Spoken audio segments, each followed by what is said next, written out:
Parliament సాక్షిగా భారత రాజ్యాంగ నిర్మాత డాక్టర్ బిఆర్ అంబేద్కర్ను అవమానపరిచిన కేంద్ర హోంశాఖ మంత్రి అమిత్ షాను కేంద్ర మంత్రివర్గం నుండి తొలగించాలని సిపిఎం జిల్లా కార్యదర్శి వర్గ సభ్యులు కె శ్రీనివాస్ డిమాండ్ చేశారు. అమిత్ షా వ్యాఖ్యలను వ్యతిరేకిస్తూ సిపిఎం ఆధ్వర్యంలో ఏలూరు జిల్లా పెదపాడులోని డాక్టర్ బిఆర్ అంబేద్కర్ విగ్రహం వద్ద నిరసన కార్యక్రమం నిర్వహించారు.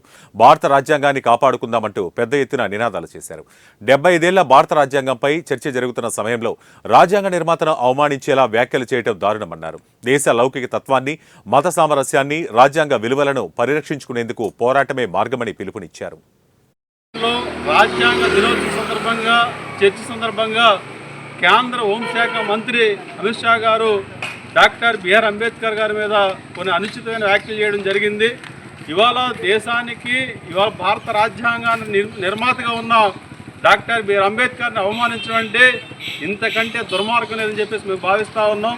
పదే మీరు అందరూ అంబేద్కర్ అంటారు ఏమిటి, మీరు దేవుడి పేరు తలుచుకుంటే స్వర్గానికి వెళ్తారన్నట్టుగా అమిత్ షా వ్యాఖ్యలు చేయడం చాలా దుర్మార్గం. ఇవాళ భారతదేశ ప్రజలకి అంబేద్కర్ దేవుళ్ళలానే ఉన్నారు.